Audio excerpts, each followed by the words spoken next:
Todavia, quando é colocado sobre a mesa metálica um remédio que corresponde à frequência do desequilíbrio energético do paciente, ocorre um efeito de ressonância e observa-se uma significativa alteração na leitura da atividade elétrica dos pontos de acupuntura. Com a máquina de Voll, o paciente é ligado à frequência energética sutil de que precisam através da interface pontos de acupuntura meridianos. Ocorre um efeito de ressonância entre o paciente e o conjunto de circuitos, de uma maneira semelhante àquela observada entre o equipamento Kirlian e as pessoas fotografadas por ele. No caso da máquina de Voll, as frequências individuais são testadas uma a uma colocando-se no circuito uma pequena porção de substância de uma determinada frequência energética sutil. Na fotografia Kirlian, as frequências energéticas são produzidas artificialmente por um gerador de frequências elétricas. Em ambos os casos, o paciente é exposto a uma determinada frequência energética. A única frequência energética que tem importância para o diagnóstico é aquela que ressoa em harmonia com uma frequência biológica relevante do organismo que estiver sendo testado. Ambos os sistemas medem variações na saída elétrica. Eles diferem basicamente quanto aos métodos de obtenção de dados. No caso da fotografia Kirlian, as mensurações envolvem o registro dos padrões energéticos da descarga de elétrons sobre um pedaço de filme fotográfico. Com o uso da máquina de Voll, a mensuração assume a forma de uma leitura de voltímetro efetuada num ponto de acupuntura. Ambos os fenômenos utilizam o fenômeno da ressonância para obter informações biologicamente significativas a respeito do organismo que estiver sendo estudado. Mencionou-se anteriormente que a máquina de Voll tinha a capacidade de identificar as causas das doenças. Isso é feito testando-se diferentes tipos de bionosodos homeopáticos na plataforma da máquina de Voll. Os remédios homeopáticos podem ser preparados a partir de qualquer substância animal, vegetal ou mineral. No caso do bionosodo, uma pequena porção de tecido retirado de um órgão doente é moída e usada na preparação de um remédio homeopático. Como não existe nenhuma molécula física no remédio homeopático final, nele permanece apenas a essência energética do tecido e dos patógenos locais. A ausência de patógenos físicos, como bactérias e vírus, no preparado homeopático significa que o bionosodo não tem a capacidade de transmitir diretamente a doença a um paciente que estiver recebendo esse remédio. Veja o capítulo 2 para obter maiores informações sobre a preparação dos remédios homeopáticos. Se a doença foi causada por uma determinada bactéria ou vírus, o bionosodo retém apenas a sua assinatura energética quando um determinado bionosodo produz uma reação de ressonância num ponto de acupuntura medida pela máquina de Voll. Pode-se inferir que a causa da doença foi descoberta. Vários tipos de doenças causadas por infecções bacterianas podem ser diagnosticadas através do método de Voll. Os bionosodos podem ser preparados a partir de culturas de bactérias específicas. Existe, por exemplo, um bionosodo para a bactéria Salmonella. Um terapeuta adepto do método homeopático de Voll poderá diagnosticar um envenenamento alimentar por salmonela, sem recorrer a exames de sangue ou a culturas de bactérias, através do seguinte procedimento. O médico testaria os pontos de acupuntura localizados ao longo dos meridianos associados aos intestinos grosso e delgado. Se for detectado algum desequilíbrio energético, o terapeuta dará prosseguimento ao exame a fim de determinar a cronicidade da doença. Isso é feito tentando-se corrigir momentaneamente a disfunção energética. O terapeuta adepto da linha SV utiliza a sonda para carregar ou sedar eletricamente o ponto de acupuntura que estiver fora de equilíbrio e também o meridiano a ele associado. As perturbações energéticas agudas reagem mais facilmente à estimulação elétrica do que os desequilíbrios de natureza crônica. Essa afirmação, de certa forma, é um tanto simplista. As informações obtidas através dessa técnica permitem que o terapeuta possa ter uma ideia da natureza crônica ou aguda da perturbação intestinal relatada pelo paciente. Em seguida, vários bionosodos dos patógenos suspeitos seriam testados sequencialmente na mesa metálica acoplada à máquina de Voll. Os cientistas que se dedicam ao estudo da SV compilaram tabelas de patógenos nas quais estão relacionadas as causas mais frequentes de desequilíbrio energético em determinados meridianos. Se o patógeno for realmente a salmonela, a colocação na mesa metálica de um bionosodo preparado a partir dessa bactéria produziria uma importante reação de ressonância na leitura elétrica do meridiano quando a sonda fosse novamente encostada no ponto de acupuntura desequilibrado, correspondente ao intestino. Esse tipo de reação confirmaria a presença de uma disfunção patológica nos intestinos grosso e delgado, além de comprovar que o patógeno em questão seria a bactéria salmonela. Se essa reação ocorrer, sua confirmação será feita examinando-se a reação do ponto de acupuntura a diversas potências homeopáticas do bionosodo, a fim de que se possa encontrar a perfeita combinação de amplitude de frequências entre o paciente e o remédio. Tendo sido determinada a potência exata do remédio, o bionosodo poderia ser ministrado ao paciente na forma de pílulas, líquido sublingual ou injeções intramusculares. A correta combinação de frequências seria comprovada pela rápida melhora do paciente depois do início do tratamento homeopático. Essa técnica de casamento de remédios homeopáticos com pacientes através da máquina de Voll é objeto de considerável controvérsia entre os adeptos da homeopatia tradicional e os terapeutas que utilizam a tecnologia da nova era. Os homeopatas tradicionais não acreditam que essa técnica possa substituir o velho método de casar os principais sintomas relatados pelos pacientes com os remédios listados na sua matéria médica, conforme os procedimentos recomendados pela metodologia tradicional. Uma das diferenças filosóficas entre as duas correntes gira em torno da prescrição de remédios homeopáticos para doenças agudas e para doenças crônicas. Na homeopatia tradicional, a prescrição homeopática aguda envolve a administração de remédios para doenças agudas e ferimentos. A prescrição crônica ou constitucional leva em conta um exame de toda a vida do indivíduo desde o nascimento, incluindo tendências específicas, preferências, aversões e fraquezas. Na prescrição constitucional, portanto, todo o histórico do paciente, estudado de forma a acentuar os principais sintomas específicos, é levado em conta na seleção do remédio homeopático apropriado. Os homeopatas acreditam na existência de remédios específicos para determinados tipos de personalidade, o que refletiria o padrão geral dos sintomas físicos, mentais e emocionais do indivíduo. Na verdade, o método de Voll lida com os níveis superficiais de estratificação energética do organismo, ou seja, o terapeuta consegue casar os remédios homeopáticos com as necessidades de um indivíduo com base nos seus sintomas mais agudos de doença. Diversos terapeutas adeptos do método de Voll descobriram que, embora algumas vezes determinados remédios estejam associados a uma reação de ressonância no ponto de acupuntura, outras vezes o mesmo remédio não produzirá esse efeito. As razões para esse fenômeno podem estar relacionadas com uma espécie de efeito cebola ou alcachofra. Quando se trata um paciente com remédio selecionado através do sistema ESV, determinados sintomas agudos do paciente serão imediatamente atenuados. Depois dessa melhora, ele poderá queixar-se de que os antigos sintomas, que antes pareciam ter sumido, voltaram a incomodá-lo. Examinando-se mais uma vez o paciente com a ajuda da máquina de Voll, poder-se-á constatar a ocorrência de reações de ressonância com remédios que anteriormente não produziram nenhum efeito. O fato é que o terapeuta que usa o sistema ESV consegue descascar sucessivamente diversas camadas da cebola. Ao longo de suas existências, os seres humanos tendem a acumular em seus corpos pequenos traumas e agressões fisiológicas. Se esses sucessivos agravos não forem inteiramente resolvidos por ocasião do trauma inicial, eles se incorporam à estrutura energética do indivíduo. O organismo gradualmente cria uma estratificação dos níveis de injúria. A profundidade energética em que se descobre uma camada de couraça reativa indica o momento em que ocorreu a primeira agressão na história da vida do indivíduo. Quando a máquina de Voll descobre um remédio capaz de neutralizar os sintomas agudos, ela retira a camada mais superficial da cebola ou alcachofra. Quando os sintomas agudos se resolvem, um nível ligeiramente mais antigo de desequilíbrio energético volta à superfície e traz consigo os sintomas mais antigos da disfunção. À medida que o terapeuta adepto do método de Voll vai conseguindo remover sucessivas camadas de perturbação, ele torna-se capaz de chegar cada vez mais perto do núcleo central e das mais profundas origens da disfunção energética que afeta o indivíduo, o assim chamado coração da alcachofra. Essa abordagem terapêutica que implica na remoção de camadas de desequilíbrio através de sucessivos remédios homeopáticos pode ser levada a cabo tanto através das prescrições homeopáticas tradicionais como pelo método ESV. Muitas vezes os homeopatas tradicionais mais intuitivos conseguem enxergar além dos sintomas superficiais e explorar de forma mais profunda a natureza constitucional da pessoa. Ao fazer isso, eles conseguem superar a máquina de Voll e chegar até as origens mais profundas do desequilíbrio energético da pessoa. ESV e as doenças ambientais. Um novo exame da ecologia clínica. Embora o aparelho de Voll seja muito importante no casamento de remédios homeopáticos com pacientes, sua utilidade não se restringe a essa aplicação específica. As tecnologias baseadas nos meridianos têm a capacidade de revelar muitas coisas a respeito das condições fisiológicas e energéticas do paciente a partir de várias perspectivas diferentes.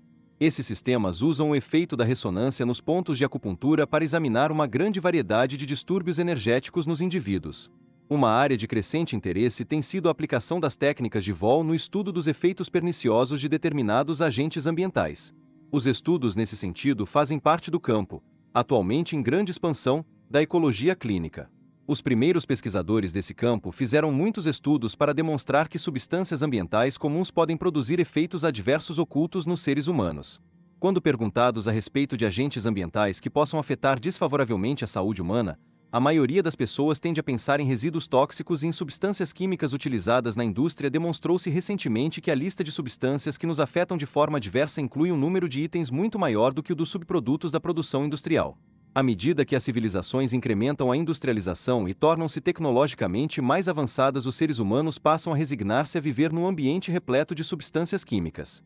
A maior parte das pesquisas sobre os efeitos adversos das substâncias perigosas que existem no nosso ambiente concentrou-se nas influências carcinogênicas da exposição demorada a substâncias químicas. Os métodos padronizados de pesquisa envolvem a administração, em animais de laboratório, de enormes doses das substâncias químicas suspeitas, num curto espaço de tempo, na esperança de simular os efeitos biológicos a longo prazo de diminutas exposições à substância em questão. Outros testes envolvem a mensuração da mutagenicidade de substâncias químicas suspeitas através de uma avaliação da sua capacidade de produzir alterações cromossômicas em bactérias. A relevância da extrapolação desse tipo de dados para os seres humanos foi trazida à baila por diversos grupos. Um problema que afeta o estudo dos efeitos fisiológicos adversos das substâncias químicas é a tradicional incapacidade dos cientistas para medir as alterações energéticas sutis nos seres humanos. Certas substâncias químicas podem produzir anormalidades sutis no comportamento e no estado de vivacidade mental. Algumas substâncias químicas podem produzir dor de cabeça, dores no corpo e outros sintomas não específicos que não podem ser quantificados com a mesma precisão que a tendência para a produção de células cancerosas. Pesquisas realizadas por cientistas dedicados ao estudo da ecologia clínica demonstraram que muitas pessoas são afetadas, tanto em suas casas como no trabalho, pela exposição despercebida a fatores como plásticos sintéticos e gás natural. Mais recentemente, foi despertado o interesse pelos efeitos adversos produzidos por determinadas substâncias contidas nos alimentos. Corantes alimentares, aditivos e outras substâncias controversas receberam muita atenção por parte dos meios de comunicação de massa.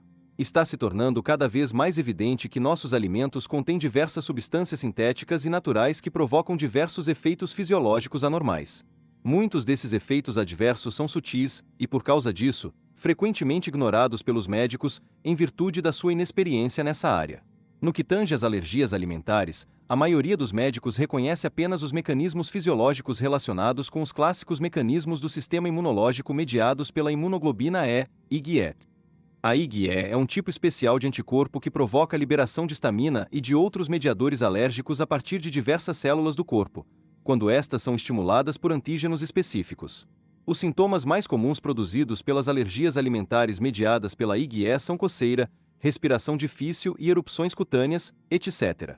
Esses sintomas estão entre as respostas mais comumente evocadas pela histamina e por outros mediadores imunológicos da alergia. As reações fisiológicas anormais das substâncias contidas nos alimentos representam um problema muito mais importante do que o estabelecimento médico admite atualmente. Um dos motivos para a desatenção dos médicos para com esse problema é sua incapacidade de compreendê-lo. A maioria dos médicos não consegue entender como isso é possível e, consequentemente, não acredita que substâncias possam evocar reações físicas adversas no corpo sem que haja envolvimento dos conhecidos mecanismos IgE do sistema imunológico. Um instrumento que mostrou-se suficientemente sensível a ponto de poder reunir informações de valor diagnóstico a respeito dessas reações de sensibilidade é a máquina de Vol. Um dos pioneiros na aplicação da tecnologia ESV à ecologia clínica é o Dr. Abraham Beer, de Phoenix, Arizona. Trabalhando com a máquina de Vol, Beer conseguiu usar as descobertas de outros pesquisadores da área da ecologia clínica para efetuar um rápido diagnóstico e tratamento das alergias alimentares. Uma das principais fontes do Dr. Beer foi a pesquisa do Dr. Robert Gardner VII da Universidade Brigham Young, de Utah. O Dr. Gardner descobriu que muitas alergias eram causadas por sensibilidades a determinados compostos químicos aromáticos encontrados naturalmente em várias espécies de pólens e alimentos de origem vegetal. Outros pesquisadores descobriram posteriormente que esses compostos de origem vegetal, contendo grupos aromáticos ou fenólicos derivados do anel benzênico, estavam presentes em todos os alimentos que causam alergia. Foi sugerido que esses compostos não são antígenos alérgicos e que, na verdade, eles atuam como aptens. Um apten liga-se a outras substâncias que ocorrem naturalmente no corpo, e assim, altera o modo como essas substâncias são percebidas pelo sistema imunológico. As velhas e familiares proteínas ou estruturas membranosas, agora combinadas com um novo apten fenólico, não são mais reconhecidas como parte do organismo e são atacadas pelo sistema imunológico. Um exemplo comum desse tipo de reação é a anemia hemolítica provocada por penicilina. Em certos indivíduos sensíveis, a penicilina, atuando como um apten, liga-se à membrana dos glóbulos vermelhos do sangue, fazendo com que o sistema imunológico não os reconheça mais como parte do organismo. O complexo penicilina-glóbulo vermelho induz uma resposta por parte dos anticorpos, a qual acaba resultando na destruição dos glóbulos vermelhos através da ruptura de suas membranas externas em virtude do ataque do sistema imunológico. As alterações imunológicas que ocorrem em consequência da exposição a compostos fenólicos incluem reduções no número de linfócitos T e de supressores de linfócitos T, um subgrupo dos linfócitos T. 8. Essa redução no número de linfócitos T reflete-se numa mudança na proporção entre os linfócitos T e B. Os linfócitos T são células especializadas que atacam e removem células cancerosas, vírus e fungos. Um tipo específico de linfócito T, conhecido como supressor de linfócito T, trabalha no sentido de impedir que o sistema imunológico ataque as células do próprio corpo. Os linfócitos B são um outro tipo de célula que produz anticorpos. Geralmente existe uma determinada proporção entre os linfócitos T e B, a qual indica se a relação entre os dois tipos de células está nos níveis considerados normais. A eficiência do sistema imunológico depende parcialmente dessa proporção entre os vários tipos de linfócitos. Certos compostos fenólicos têm estado associados a mudanças na proporção entre os linfócitos T e B. Alterações imunológicas semelhantes na proporção entre as células T e B têm sido encontradas na AIDS e em outras síndromes de imunodeficiência. Verificou-se que em determinadas doenças imunológicas ocorre uma redução no número de supressores de linfócitos T. Isso não significa que os compostos fenólicos sejam a causa dessas doenças, mas sim que os tipos de alterações imunológicas que se manifestam em resposta à exposição a esses compostos têm estado associados a importantes doenças. Outras alterações fisiológicas produzidas pelos compostos fenólicos incluem a estimulação cardíaca e a taquicardia. Isso parece dever-se à capacidade de os compostos fenólicos aumentarem a reação do corpo às catecolaminas, uma categoria de neurotransmissores adrenérgicos que incluem a adrenalina e a dopamina. Outras alterações induzidas pelos compostos fenólicos incluem diminuição dos níveis de serotonina, elevação dos níveis de histamina e prostaglandinas e formação de complexos imunológicos anormais. Considerando os fatos a partir de um ponto de vista clínico, as pesquisas a respeito dos compostos fenólicos contidos nos alimentos comprovaram a capacidade de essas substâncias produzirem perturbações comportamentais em crianças, incluindo a síndrome hipercinética. O método clássico da ecologia clínica testar a sensibilidade a compostos fenólicos envolve uma técnica chamada neutralização sublingual. Nessa técnica, são colocadas sob a língua do paciente diversas gotas de uma solução contendo 1% de compostos fenólicos suspeitos. Depois da exposição aos compostos fenólicos, são testados diversos parâmetros fisiológicos e funcionais. Considera-se que uma resposta positiva seja constituída por uma alteração na taxa de batimentos cardíacos ou na pressão sanguínea, pelo início dos sintomas agudos ou por mudanças no estado mental do paciente. Uma vez que a substância fenólica reativa seja descoberta, o composto é apresentado ao paciente em diversas diluições a fim de que se possa determinar a concentração que irá neutralizar os sintomas induzidos por ele. São testadas soluções cada vez mais diluídas até que, naquela que é chamada de diluição de neutralização, ocorra uma reversão dos sintomas. O paciente recebe um frasco contendo composto fenólico, preparado na diluição de neutralização, e é instruído a colocar 2 gotas sob a língua 3 vezes ao dia. Nessa altura, deve-se proceder a um novo teste, visto que a potência inicial perde a sua eficácia com o passar do tempo. Testes semelhantes realizados numa etapa mais adiantada mostram que é necessário alterar-se a concentração do composto fenólico a fim de que o paciente possa conseguir o mesmo efeito benéfico que desfrutava no início. O paciente passa para uma nova diluição de neutralização de compostos fenólicos e o processo é repetido diversas vezes ao longo de muitos meses. Embora sejam óbvias as semelhanças com o processo clássico de dessensibilização alérgica, os métodos de teste são diferentes e o paciente recebe gotas sublinguais em vez de injeções. O procedimento do teste inicial pode ser bastante demorado e pode chegar a consumir muitas horas e dias para a conclusão dos testes relativos a uma grande variedade de compostos fenólicos suspeitos. Foi por isso que o Dr. Beer procurou aperfeiçoar a eficiência do diagnóstico, utilizando a máquina de Vol para testar a sensibilidade dos indivíduos aos compostos fenólicos. O procedimento envolvido é bastante singular no sentido de possibilitar o teste de uma variedade de compostos, em diversas diluições, em questão de 20 a 30 minutos. Os compostos fenólicos são preparados numa série de diluições de acordo com os princípios lógicos da homeopatia. A primeira diluição é uma proporção de 1h05, constituída por uma parte do composto fenólico original e 4 partes de água destilada. A segunda tintura, que recebe o nome de diluição número 2, é uma diluição 1h05 preparada a partir da primeira tintura. A terceira diluição é preparada a partir de uma diluição 1h05 da segunda tintura, e assim por diante. Esse processo continua até a 40ª tintura, quando as diluições passam a ser feitas na proporção de 1h10, geralmente até a 60ª. À medida que as diluições vão sendo feitas, a quantidade física de compostos fenólicos efetivamente presentes torna-se cada vez menor. A 40ª diluição contém 5, ou 1,1xIO28, vezes o número de moléculas fenólicas que estavam presentes na solução fenólica original.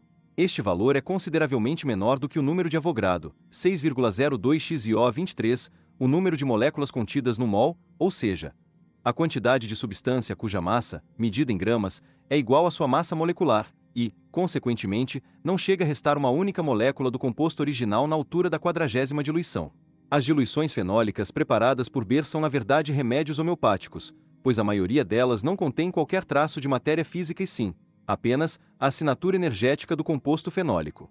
O Dr. Beer criou um dispositivo especial para a realização de testes utilizando a tecnologia ESV, que consiste numa mesa de madeira com diversas estantes revestidas de metal. A base metálica de cada prateleira possui um conector onde se pode inserir um fio proveniente da máquina de Voll. A estante metálica atua de forma semelhante à da mesa metálica do aparelho de ESV.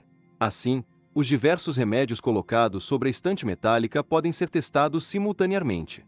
Grupos de remédios do mesmo nível de diluição estão dispostos em seus próprios compartimentos especiais da estante metálica. Ligando-se sequencialmente o fio da máquina de Voll às bases metálicas das diferentes estantes, pode-se testar simultaneamente grupos inteiros de remédios quanto à reatividade de ressonância nos pontos de acupuntura. Numa estante em que os testes dos compostos deram resultado positivo, expresso através de reações de ressonância com os pontos de acupuntura do paciente, usa-se um processo de eliminação progressiva. Esse processo consiste em testar-se individualmente cada substância da estante reativa até que seja identificada a substância responsável pela reação positiva. Uma vez descoberta a substância reativa, ela é testada novamente em diferentes diluições, através da ressonância com os pontos de acupuntura, até que se determine exatamente a diluição de neutralização. Entre as substâncias que fazem parte do primeiro grupo de compostos fenólicos de Beer estão o ácido gálico, encontrado em 70% dos alimentos, o apiol, o ácido cinâmico, a comadina, os vindóis, o ácido ascórbico e outros. O segundo grupo inclui muitos neurotransmissores ou precursores a partir dos quais eles são sintetizados, tais como a colina, a dopamina, a histamina, a serotonina, a tiramina, a norepinefrina e diversas outras substâncias. No que diz respeito à reatividade aos constituintes do segundo grupo de compostos fenólicos, não está claro se os pacientes são sensíveis a esses agentes contidos nos alimentos ou se a máquina de Voll está captando algum problema interno relativo a esses sistemas específicos de transmissão. Embora a segunda hipótese talvez seja mais provável, mesmo assim os sintomas associados à reatividade a essas substâncias fenólicas são reduzidos satisfatoriamente através da administração sublingual de diluições de neutralização. Utilizando a máquina de Voll, Beer fez a notável descoberta de que uma variedade de síndromes antes consideradas não tratáveis pelas terapias farmacológicas convencionais parecem ser causadas por reações de sensibilidade a compostos fenólicos comuns. A confirmação dessa hipótese é sugerida pelo abrandamento desses sintomas depois do uso de doses sublinguais de diluições de neutralização preparadas a partir do composto fenólico suspeito de ser responsável pelo distúrbio. Por exemplo, a reatividade ao ácido gálico, que talvez seja um dos compostos mais irritantes, foi relacionada com dores lombares, a ciática, a dor crônica forte na parede do peito, a dores musculares e a fadiga crônica. Conforme já dissemos, o ácido gálico é encontrado em quase 70% de todos os alimentos. Ele também é encontrado em muitos corantes alimentares e tem sido relacionado com distúrbios de aprendizado e hiperatividade em crianças. Nesses casos, a remoção de corantes e aditivos da alimentação, tais como na dieta de Feingold, pode reduzir a hiperatividade através da evitação do ácido gálico. Beer descobriu que a neutralização sublingual é tão eficaz quanto a dieta que acabamos de mencionar, além de ser mais fácil de a criança seguir. Quando o composto fenólico irritante é isolado e a diluição de neutralização apropriada é descoberta, o alívio dos sintomas depois da administração sublingual pode ser dramático. Beer descobriu que, se os pacientes estivessem sentindo dor por ocasião do teste no aparelho ESV, a administração sublingual da diluição de neutralização frequentemente produzia um importante alívio dos sintomas dentro de aproximadamente 10 minutos.